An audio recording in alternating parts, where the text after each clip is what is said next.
Assalamualaikum warahmatullahi wabarakatuh.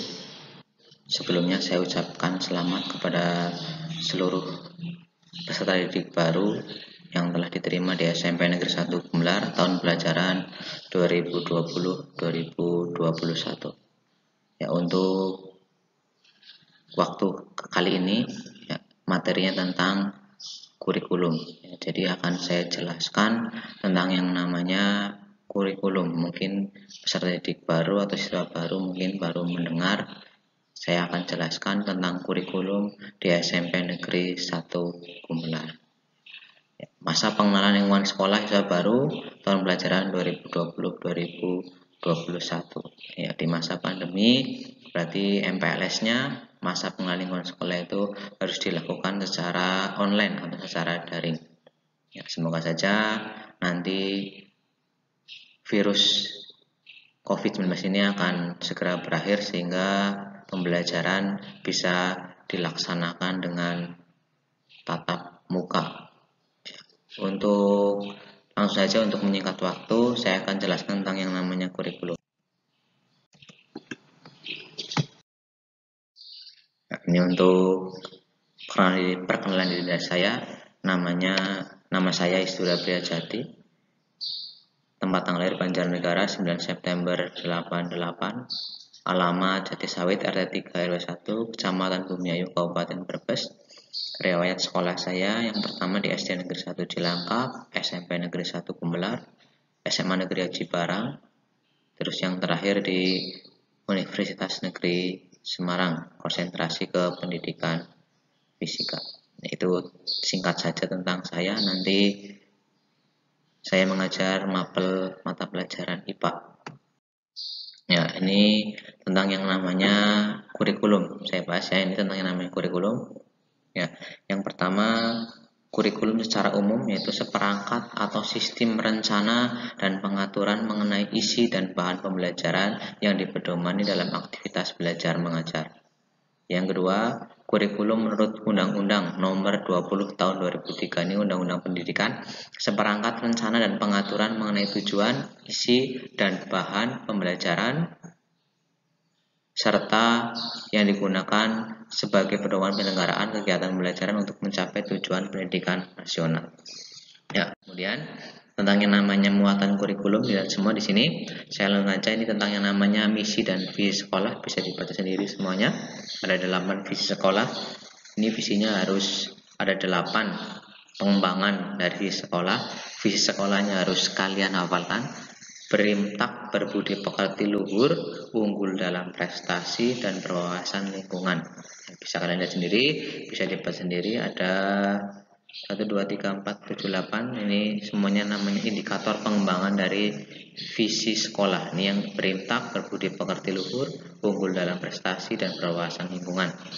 Yang pertama, unggul dalam bidang keagamaan, santun dalam sikap dan perilaku, unggul dalam prestasi akademik, unggul dalam kegiatan ilmiah remaja, unggul dalam kegiatan keolahragaan, unggul dalam kegiatan kesenian keindahan, unggul dalam kegiatan keterampilan, unggul dalam 7K, dalam program 7K. Ya. Yang kedua, misi sekolah.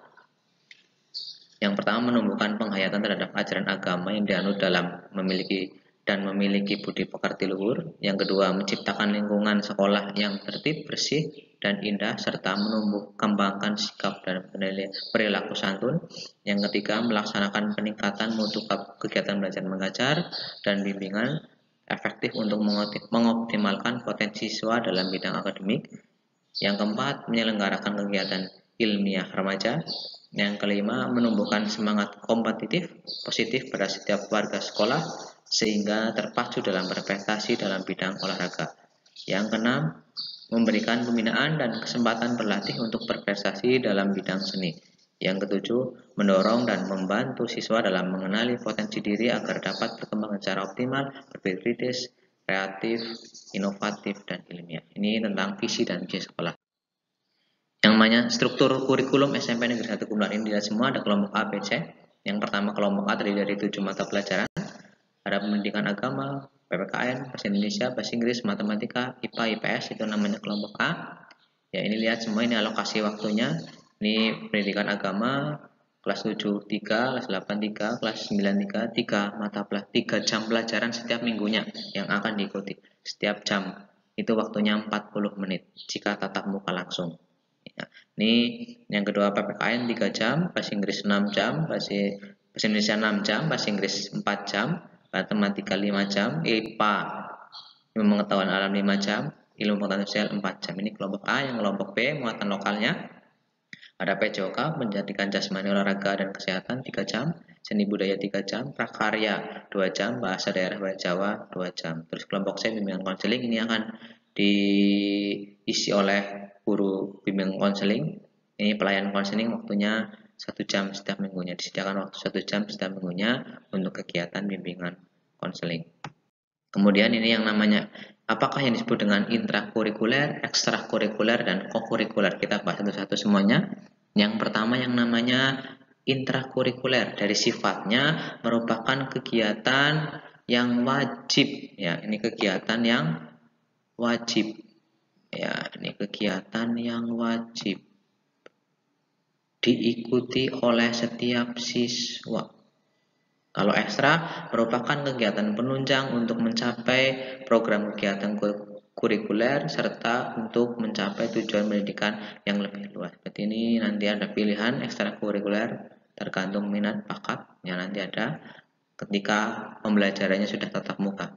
Waktu pelaksanaan intrakurikuler pasti dan tetap dilaksanakan secara sekolah secara terus-menerus setiap hari sesuai dengan kalender akademiknya. Jadi nanti setiap kelas ya pasti punya jadwal sendiri yang telah ditetapkan dan dibuat oleh kurikulum dan ditetapkan oleh sekolah. Ekstrakurikuler sangat bergantung pada sekolah yang bersangkutan, lebih bersifat fleksibel dan dinamis. Jadi nanti setiap ekstrakurikuler waktunya jam berapa itu pasti setelah kegiatan intrakurikuler selesai. Jadi sesuai dengan bakat dan minat, ya ada voli, ada sepak takraw, ada karate. Ya, tapi yang ekstrakurikuler yang wajib di kurikulum 2013 yaitu adalah ekstra pramuka yang wajib diikuti. Terus yang ketiga sasaran dan tujuan, yang intrakurikuler berhubungan dengan kegiatan untuk menumbuhkan kemampuan akademik, ya penumbuhan akademik siswa. Ya, terus kalau ekstra lebih menumbuhkan pengembangan aspek-aspek yang lain seperti pengembangan minat, bakat, kepribadian, dan kemampuan sebagai makhluk hidup sosial di samping tentu saja sebagai membantu mencapai tujuan kegiatan kurikuler. Ya, begitu tentang yang namanya intrakurikuler dan ekstrakurikuler. Ya, terus ini satu lagi yang namanya kokurikuler. Nih ya, mungkin kita bahas satu-satu. Kurikuler, apakah itu kegiatan yang sangat erat dan sangat membantu kegiatan ekstrakurikuler dan biasanya dilaksanakan di luar jadwal intrakurikuler dengan maksud agar siswa lebih memahami dan memperdalam materi yang ada di intrakurikuler. Berarti nanti jam kokurikuler itu pasti setelah jam intrakurikuler. Jadi nanti kalau ada tugas ya bagi guru nanti dikasih waktu sendiri pengerjaannya ketika jam kokurikuler. Itu ya, ini tentang yang namanya kokurikuler. Ya, kemudian ini yang namanya kriteria ketuntasan minimal atau KKM. Ya, dari 11 mapan tersebut, KKM sekolahnya sudah ditentukan, itu nilainya adalah 70 semua, baik dari kelas 7, 8, dan 9, KKM-nya sama, yaitu 70. Berarti seorang peserta didik harus mencapai yang namanya KKM. Berarti nilai KKM-nya yang terendah adalah 70. Ya, ini yang terakhir, dilihat semua ini, syarat naik kelas. Ya, ini ya. Mekanisme penentuan kenaikan kelas tahun pelajaran 2020-2021. Yang pertama, kenaikan kelas dilaksanakan pada akhir tahun pelajaran. Berarti nanti dilaksanakan ketika semester 2 atau semester genap. Yang kedua, peserta didik dinyatakan naik kelas apabila yang bersangkutan telah mencapai KKM, telah mencapai kriteria ketuntasan minimal. Ya, itu ya. Kemudian yang ketiga, peserta didik dinyatakan harus mengulang atau tidak naik kelas. Itu karena apa? Kita bahas. Yang pertama, yang A ya, tidak menuntaskan standar kompetensi dan kompetensi dasar lebih dari 2 mata pelajaran. Lebih nih ya, lebih dari 2 mata pelajaran sampai batas akhir tahun belajar. Berarti sampai semester 2 nanti di rata-rata kalau ada 3 mata pelajaran yang nilainya di bawah KKM atau kriteria ketuntasan minimal, itu siswa tersebut dinyatakan tidak naik kelas. Lebih dari 2 mata pelajaran. Berarti kalau 2 mata pelajaran tidak mencapai KKM, bisa naik kelas. Rata-rata antara semester 1 dan semester 2, rata-rata ya, kalau sudah mencapai 70, berarti lolos. Berarti kalau ada 3 mata pelajaran lebih dari 2, 3 yang nilainya di bawah 70, berarti dinyatakan tidak naik kelas. Lebih dari 2 mata pelajaran. Itu. Yang kedua, karena alasan yang kuat, misal karena gangguan kesehatan, fisik, emosi, mental, sehingga tidak mungkin berhasil dibantu mencapai kompetensi yang tersekat.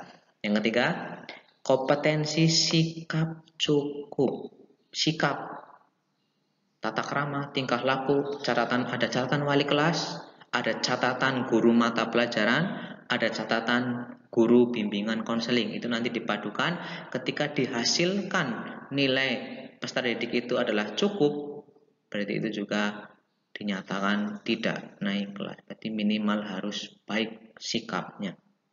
Yang terakhir, ekstrakurikuler pramuka, karena wajib di kurikulum 2013 mengikuti yang namanya ekstrakurikuler pramuka. Ini kalau nilainya cukup, tidak pernah hadir, kemudian diakumulasikan dengan nilai-nilainya cukup, juga tidak bisa naik kelas. Berarti minimal harus baik, sikap baik, pramuka juga baik, dan tidak boleh ada 3 mata pelajaran yang nilainya di bawah KKM, lebih dari 2. Kalau 2 masih boleh, tapi kalau 3 sudah tidak naik kelas. Begitu, itu tentang penjabaran secara singkat saja dari bagian kurikulum, tentang kurikulum SMP Negeri 1 Gumelar. Ya, semoga saja pembelajaran tatap muka akan segera dimulai, virus COVID-19-nya akan segera berakhir. Ya, jangan lupa kalau keluar rumah selalu pakai masker, cuci tangan, dan jaga jarak selalu dengan orang lain sekitar 1 meter. Itu akan membantu menghilangkan atau membantu kita menjauhi dari yang namanya virus corona. Ya, begitu.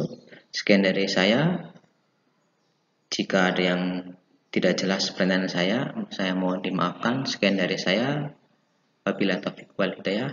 Assalamualaikum warahmatullahi wabarakatuh.